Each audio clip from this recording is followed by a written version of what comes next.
Yo los saludo, paz a vosotros.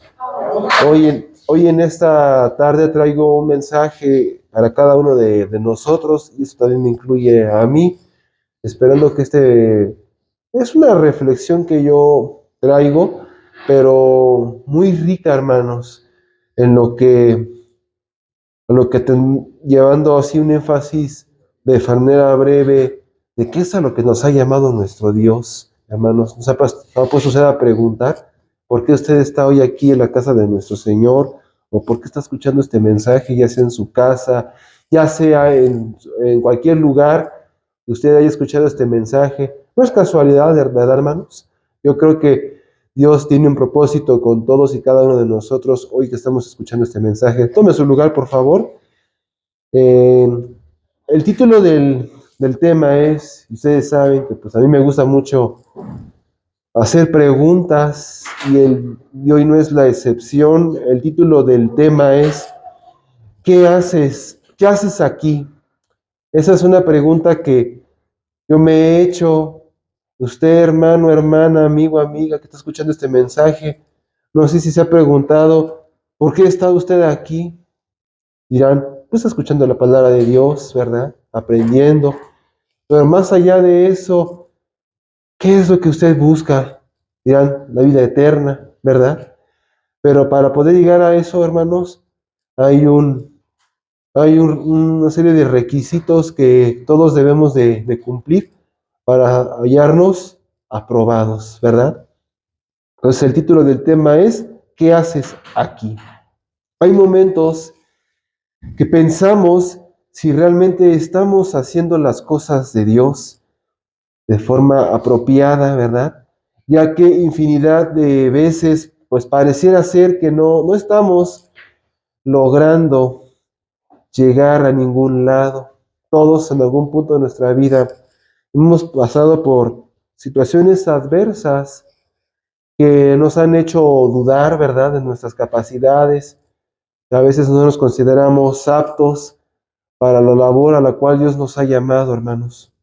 Pero créame que si hoy estamos aquí es porque Dios ha visto algo en nosotros. La decisión está en mí, está en usted, si realmente quiere asumir el compromiso, el rol que Dios le ha puesto el día de hoy. ¿Por qué, hermanos? Todo esto trae como resultado que nos desanimamos y es normal, es natural, es parte del ser humano, que pensamos que ya para qué veo, para qué asisto a la iglesia, para qué me congrego, ¿verdad? No tengo habilidades, no tengo capacidades, no veo un gran progreso aquí dentro de la iglesia, mi crecimiento se ha estancado, los hermanos han tenido un estancamiento en la congregación, hermanos se han ido, hermanos han venido, ¿verdad? Pero todo es, hermanos, por alguna razón. Tenemos que pensar que y pensamos y decimos, ¿para qué me esfuerzo? ¿Para qué trato de agradar a Dios trabajando en su obra, verdad? Vamos a ver, hermanos, unos personajes en la Biblia que pasaron por situaciones como cualquiera de nosotros. Una de ellas, vamos a ver, Primera de Reyes, capítulo número 19. Primera de Reyes, capítulo 19, versículo 1 al 7. Y creo que mis hermanos que conocen esta historia saben de qué personaje estoy hablando, ¿verdad? Primera de los Reyes, en su capítulo número 19, verso del 1 al 7. Es como una lectura introductoria que vamos a tener. Pero ustedes desde su lugar quiero que me sigan con la vista y poniendo atención si les llegase a preguntar algo sobre lo que estamos leyendo, hermanos. ¿Sí me pueden apoyar con eso, hermanos? Bien. Primera de Reyes, ¿qué les dije? Capítulo, ¿qué, hermanos? 19, así es. Versículos del 1 al 7.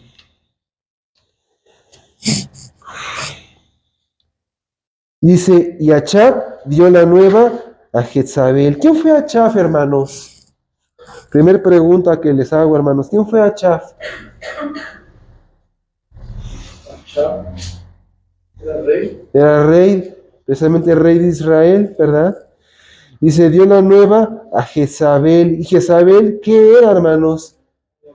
Era la esposa del rey Achaf, ¿verdad? Y ahora otra cosa, ¿ustedes creen que Jezabel estaba santificada, estaba con el temor a Dios? No. ¿Verdad que no? Entonces, desde ahí, hermanos, quiero que nos enfoquemos por lo siguiente. Vamos a seguir leyendo de todo lo que Elías había hecho, de cómo había muerto a cuchillo a todos los profetas. Entonces, vamos a poner atención en el segundo versículo, dice la palabra del Señor. Entonces envió, ¿quién, hermanos? Jezabel a Elías, un mensajero, diciendo, así me hagan los dioses y así me añadan, si mañana a estas horas yo no haya puesto tu persona como la de uno de ellos. Y luego dice el versículo 3, viendo pues el peligro, levantóse y fuese por salvar su vida. ¿Quién, hermanos, vio el peligro y salvó su vida en ese entonces? Elías. ¿Por qué, hermanos? Vemos que esta Jezabel había mandado matar a los profetas de Dios, ¿verdad? Y había mandado un mensajero que le decía a Elías que si no quería ver muerto a Elías precisamente. Y Elías pues le entró un miedo, ¿verdad? Es como cuando alguien amenaza de muerte a una persona. Caso claro lo vemos, por ejemplo, cuando algún político ha sido apoyado en su campaña política, ya sea para presidente, para secretario. Espero que ningún hermano de los que se nos están siguiendo sea político, ¿verdad, hermanos? Si no, a lo mejor mandan a perseguir a uno, pero aquí la cuestión, hermanos, es de que, pues ustedes saben que las personas que trabajan en la política y todo esto, pues muchas veces son apoyados por grupos, por mafias, ¿verdad? Y a veces conocen pasados de grupos de delincuencia organizada y todo eso, y si ellos manifiestan, revelan información que pone en contra de los mismos grupos de la organización, de los grupos de delincuencia organizada, ¿qué pasa con el político, hermanos? Si se sabe, los mandan a matar. Entonces, quiero poner este símil o este ejemplo con el caso de Elías. No que Elías haya trabajado para un grupo delincuente, pero de delincuencia organizada. Pero a lo que yo voy es lo que se siente cuando una persona, su vida está puesta en peligro. ¿Qué es lo que hace, hermanos? Se va y se esconde, ¿verdad? Dice la palabra de Dios, el avisado ve el peligro y se esconde. Pero en este caso, Elías ya se había dado cuenta que habían matado a todos sus demás hermanos en la fe, llamados los profetas. Entonces, Elías sabía que Jezabel no era una mujer que andaba con rodeos, ¿cierto o falso? Lo que ella decía, lo cumplía. Entonces, en esa idea, pues Elías huye, hermanos, huye precisamente del lugar donde él vivía. Y luego si nosotros seguimos leyendo, dice versículo 3, viendo pues el peligro, levantóse y fuese por salvar su vida y vino a Beerseba, que es en Judá, y dejó allí su criado. Y él se fue por el desierto un día de camino. ¿Quién, hermanos? Elías. Elías por huir tuvo que cruzar el desierto, hermanos, tuvo que salir de Judá. Entonces dice que tanto fue, hermanos, yo me imagino, tanto que huyó, hermanos, porque imagínense en ese momento la adrenalina que él sentía de la persecución, de que venían por su vida, pues que no sabemos cuántos kilómetros recorrió, hermanos, pero con la adrenalina al 1000 por 1000, ¿usted se cansa, hermanos, o nota el cansancio? Yo creo que no, yo creo que no lo sentimos porque es más nuestro afán de querer, fíjese bien, de querer salvarse, ¿verdad? Que no nos importa cuántos kilómetros corramos o no importa dónde crucemos, pero lo que más queremos es salvaguardar nuestra vida. Y también a ver por qué les digo esto, hermanos. Dice, y se fue por el desierto un día de camino y vino y sentóse debajo de un enebro, tanto que caminó que llegó a un punto que su cuerpo, hermanos, ya no le pudo responder más. Y tuvo que, ¿qué? Que descansar, tuvo que reposar en un enebro. Dice, y deseando, fíjense, deseando morirse. O sea, todavía aparte de que había huido de su nación, tenía todavía el deseo de morirse. Dijo, bástate ya, oh Jehová, quita mi alma, que no soy yo mejor que mis padres. Y echándose debajo del enebro, quedóse dormido. Y aquí luego un ángel que le tocó y le dijo, levántate, come. Este ejemplo, hermanos, no sé si se les hace luego a veces familiar, que a veces nos pasan situaciones y nos sentimos abandonados, nos sentimos desplazados, pero por esa situación luego a veces queremos que alguien nos apoye, que alguien nos dé la mano y nos levante para seguir el camino, ¿verdad? Y en este caso no fue la excepción con Elías. El ángel lo vio en aquel enebro acostado y le dijo, pues que se levantara, ¿verdad? Le tocó y le dijo, levántate. ¿Y qué, hermanos? Le dijo, come. Entonces él miró y aquí en su cabecera una torta cocida sobre las ascuas, es decir, sobre el carbón, y un vaso de agua, y comió y bebió, y volvióse a qué, hermanos, a dormir. O sea, todavía volvió otra vuelta. Si fue atendido Elías, hermanos, ¿qué pasó? Se levantó, se llenó de ánimos, hermanos, y fue a enfrentar luego a la primera, a los ejércitos, a los profetas de Baal, hermanos. No. ¿Qué le pasó? Se volvió a dormir, le ganó el desánimo, hermanos. Luego dice, y volvió otra vuelta el ángel de Jehová la segunda vez, tocóle diciendo, levántate, come, porque gran que, hermanos, camino te resta. Yo quisiera pensar que esta ya era la cena, hermanos, porque pues 2 veces le dio de comer, mejor una fue la comida y la otra fue la cena, ¿verdad? No sabemos, hermanos, pero a lo que voy es a lo siguiente, que todo lo que pasó con Elías, pues nos da el panorama de cómo en ocasiones lo mejor es emprender la huida, emprender la retirada, no querer pelear, no querer enfrentarse a la realidad de las situaciones, de las circunstancias, ver las cosas nada más así de lejitos, ¿verdad, hermanos? Y dejar a ver qué pasa con nuestra congregación o con la iglesia. Muchas veces, hermanos, queremos que, pues el pastor que lo resuelva, pues él es el que Dios lo puso ahí, pues él es el que tiene que velar por la iglesia, pero pues también nosotros como parte del cuerpo de Cristo, ¿qué estamos haciendo, mis hermanos? Y también eso me incluye a mí, un servidor, hermanos.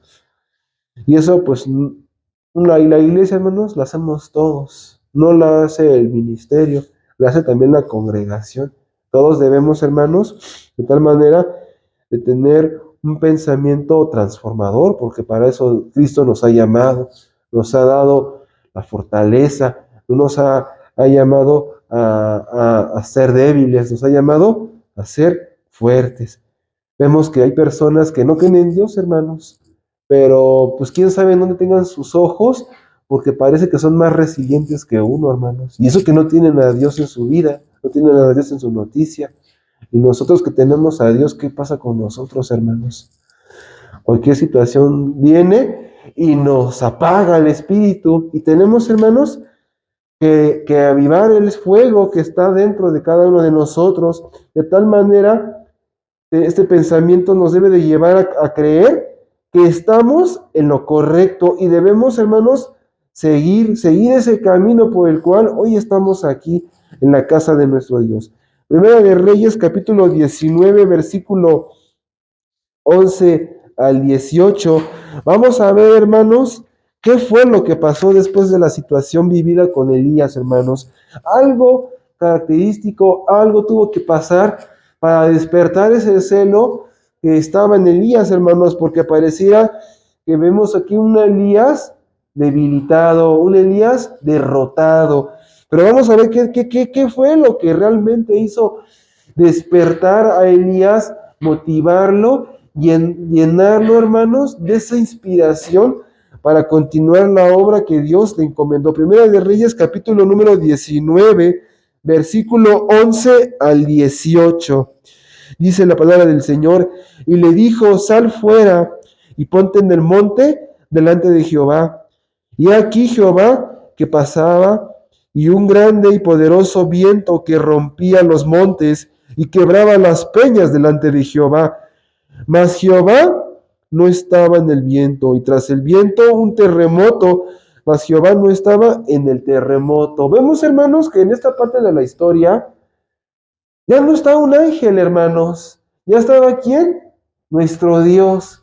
Dice, te mandé un ángel en 2 ocasiones, y en las 2 ocasiones estabas con un espíritu desfallecido. Pues ahora te voy a hablar yo directamente, te voy a hacer ver que pues tienes una función importante y no te voy a dejar hasta que la cumplas. ¿Cierto o falso, hermanos?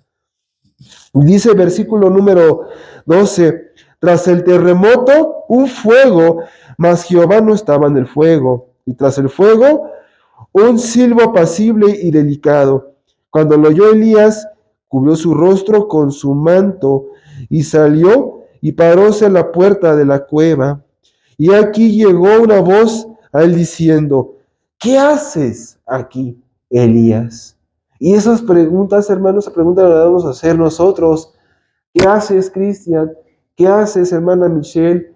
¿Qué haces, mi hermano Mario? ¿Qué haces, mi hermano Diácono Norberto Hernández? ¿Qué haces, mi hermano Paolo? ¿Qué haces, mi hermana Shirel? Así a todos y a cada uno de nosotros, Dios nos está haciendo esta pregunta. ¿Qué estamos haciendo aquí, hermanos? Y esa pregunta, esa respuesta, usted y yo la podemos contestar, hermanos. Pero vamos a ver qué le respondió Elías. Vamos a ver, él sí le dio una respuesta a Dios. Dice, y él respondió, ¿sentido, qué, hermanos? Un vivo celo por Jehová Dios de los ejércitos, porque los hijos de Israel han dejado, ¿qué, hermanos? Han dejado tu alianza, han derribado tus altares y han muerto a cuchillo tus profetas, y yo solo he quedado, y me buscan para quitarme la vida. Y díjole Jehová, ve, vuélvete por tu camino, por el desierto de Damasco, y llegarás y ungirás a Hazael por rey de Siria. Aquí ya estaba Dios, hermanos, dándole responsabilidades a Elías. ¿Cuál era una de ellas, hermanos? Ya lo leímos. Ir y ungir al rey de Siria, Hazael. Luego, aparte, versículo 16, y a Jehú, hijo de Nipsi, ungirás por rey sobre Israel. Y a Eliseo, fíjense, hermanos, aquí pareciera ser que ya Dios ya estaba ya casi culminando el propósito con Elías. ¿Por qué creen, hermanos? ¿Por qué les estoy diciendo esto? Dice, y a Eliseo, hijo de Safat, de Abel Mejula, ungirás para que sea, ¿qué, hermanos? Ahí está, hermanos. Ahora sí entienden por qué. Pareciera que Dios ya estaba viendo que ya Elías estaba ya terminando por cumplir con su objetivo, ¿verdad? Y así con cada uno de nosotros, hermanos. Dios tiene objetivos con cada uno de nosotros. Pero desafortunadamente cuando ve que nosotros pues no queremos trabajar, no nos queremos esforzar, ¿qué pasa con nosotros, hermanos? Que va a llegar alguien que lo va a hacer. Entonces, tenemos nosotros, hermanos, que tener ese celo por las cosas de nuestro Dios. Y dice el versículo 17, y será que el que escapare del cuchillo de Hazael, Jehú lo matará, y el que escapare del cuchillo de Jehú, Eliseo, ¿qué va a hacer, hermanos? Lo matará. Yo haré que queden en Israel 7,000, todas rodillas que no se encorvaron. ¿A quién, hermanos? A Baal, y bocas todas que no lo besaron. Entonces, que todavía había profetas, 7,000 exactamente, que no han doblado rodillas a Baal. Y eso era lo que Elías no contemplaba, sino hasta que Dios se lo hace ver. Pues fíjate que de los profetas que tú sabes que han muerto, no todos han muerto. Todavía hay 7,000 de ellos que están escondidos, que están resguardados. Y tú vas a ir y vas a enfrentarte a los profetas de Baal. Cosa de la que algún principio tuvo miedo Elías. Todos, hermanos, por naturaleza tenemos miedos, hermanos. Ya somos chicos, medianos, grandes, de temprana edad, de avanzada edad, todos, sin excepción, hermanos, tenemos miedos. Pero ¿qué pasa, hermanos? Que si no sabemos controlar nuestros miedos, nuestras inseguridades, nos van a dominar, hermanos. Entonces, como hijos de Dios, vamos con la fortaleza que Dios nos ha dado, hermanos, para vencer esos miedos. Una vez nosotros venciendo esos miedos, vamos a romper barreras, vamos a conocernos cada vez más y nos vamos a sentir mejores con nosotros mismos, pero sobre todo mejores con nuestro Dios. Esta situación, hermanos, vivida en Elías, pues nos pasa a nosotros. ¿Cuántas veces hemos pensado dejar las cosas de Dios o no queremos, incluso, hermanos, involucrarnos en las labores que se nos encomiendan en el crecimiento de su obra, o bien en nuestro crecimiento espiritual, en la participación de las diferentes actividades del templo, y nos comportamos como Elías, hermanos? Vemos los demás participar, hacer la labor, hermanos, y nosotros, ¿qué hacemos, hermanos? Nos hacemos chiquitos, hermanos. No, hermanos, tenemos que, que llenarnos de esa virtud que Dios ha puesto en nosotros. Tenemos que entender que los planes de Dios a veces pues nos parecen incomprensibles, aunque no tomamos en cuenta que Él ha considerado cada cosa que nosotros no, hermanos. Nosotros tenemos una perspectiva de las cosas, pero al final de cuentas Dios tiene otras con nosotros. La cuestión es de nosotros de dejarnos llevar por la mano de nuestro Dios. Elías no fue el único caso, hermanos, con el cual sobrevino algún temor, ni el único que sufrió persecución, angustias y dolores. Tenemos otro caso, hermanos, el profeta Samuel, la vez que Dios le pidió que fuese a ungir al próximo nuevo rey de Israel, ¿verdad? Y Samuel, hermanos, precisamente pues temió por su vida. Y tenemos también otro caso, hermanos, el profeta Jeremías, cuando él sabiendo que la situación que iba a acontecer con él, ¿verdad? Que Dios lo había elegido para ir y predicar al pueblo, ¿verdad? Para hablarle a los reyes. Vas a ir a los reyes a hablar de la palabra, de lo que yo te dijere, tú vas a hacer. Y Jeremías aceptó, hermanos, en un primer principio. No, ¿qué decía, hermanos? Es que yo soy niño, ¿verdad? No sé hablar, es que soy niño. Pero él no supo, hermanos, que después eso le trajo como consecuencias, pues acabar preso en cárcel, de tal manera que hasta incluso los mismos profetas que supuestamente eran de Dios, pues le querían mandar a cortar la lengua, ¿verdad? Porque todo lo que él profetizaba ante los reyes, pues eran puras calamidades, ¿verdad? Uno de los reyes incluso describía, pues este profeta nada más habla puras calamidades, no termina de decir una calamidad cuando ya está diciendo otra, nunca habla cosas buenas. Pues todo el pueblo ya llegó a un punto en que todo el pueblo empezó a odiar a Jeremías, hermanos, y eso acabó como consecuencia metiéndolo en la cárcel. Y vemos, hermanos, que pues con mayor razón si a Jeremías le trajeran eso, una cápsula del futuro de cómo iba a ser su vida, pues va a decir, no, padre, pues para acabar así, mejor me quedo así como estoy, chiquito, ¿verdad, hermanos? Pero no, a pesar de eso, Dios lo dotó del don del Espíritu de Dios. Y por eso enfrentó las diferentes situaciones, las diferentes adversidades, y supo salir adelante de manera exitosa. Jeremías capítulo 1, versículo número 7, hermanos. Jeremías capítulo 1, verso 7, nos habla la escritura precisamente, hermanos, de el primer encuentro que tuvo Jeremías con Dios, cuando le hacen la exhortación de hacerlo participar de las actividades de Dios. Jeremías capítulo 1, verso 7, que dice la palabra del Señor, y díjome Jehová, no digas soy niño, porque a todo lo que te enviare irás tú, y dirás todo lo que te mandare. No temas delante de ellos, porque contigo soy para librarte. ¿Dice quién, hermanos? dice Jehová. Entonces dice, y extendió Jehová su mano y tocó sobre mi boca, y díjome Jehová, he aquí, he puesto mis palabras, ¿en dónde, hermanos? En tu boca. Entonces puso el Espíritu de Dios en Jeremías. Y Jeremías, hermanos, se llenó de esa virtud del Espíritu de Dios que le dio la inspiración para poder ir y predicar la palabra de Dios. ¿Sí, hermanos? Ahora, todos, la mayoría de los que estamos aquí ya somos bautizados, ya iniciamos una carrera en las cosas de nuestro Dios. A veces yo me pregunto, ¿cuál es el miedo? ¿Cuál es el temor de participar en las actividades que Dios nos llama, hermanos? Si somos dotados del Espíritu de nuestro Dios.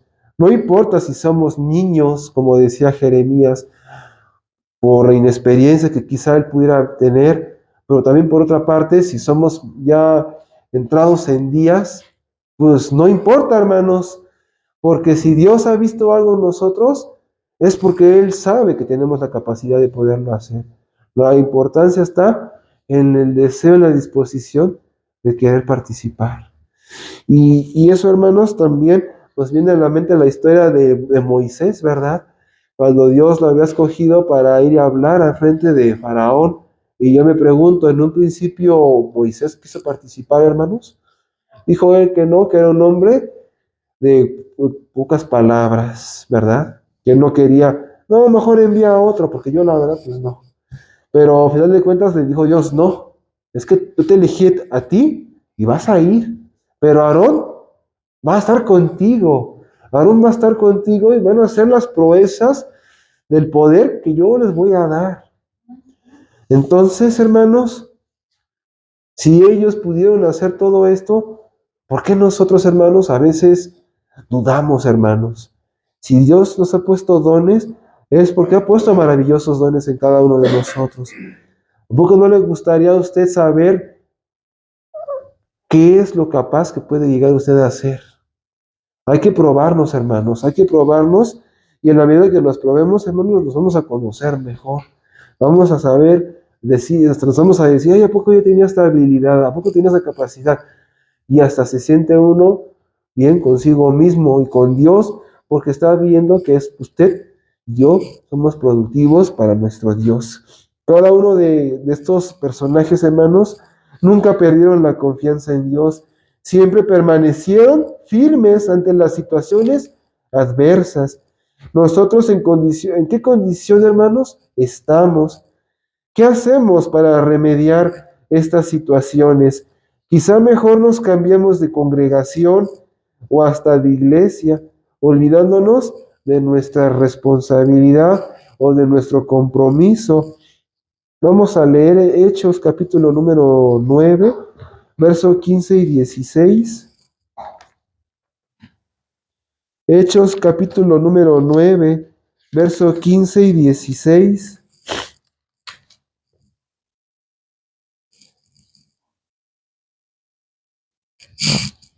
Conforme lo vayamos encontrando, hermano, les voy a pedir que nos vayamos poniendo de pie, por favor.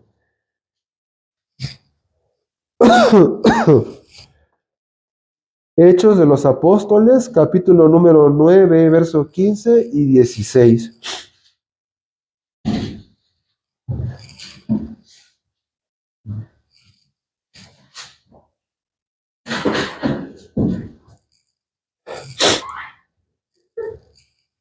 ¿Ya lo tenemos, hermanos?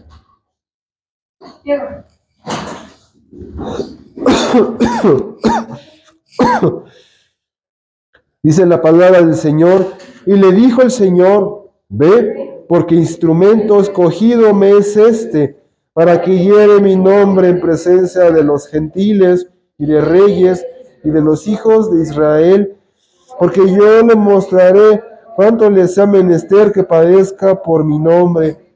Amén. Hasta ahí, hermanos. Estas palabras, ¿a quién le fueron dichas, hermanos? Con lo que leyeron, ¿a quién le fueron?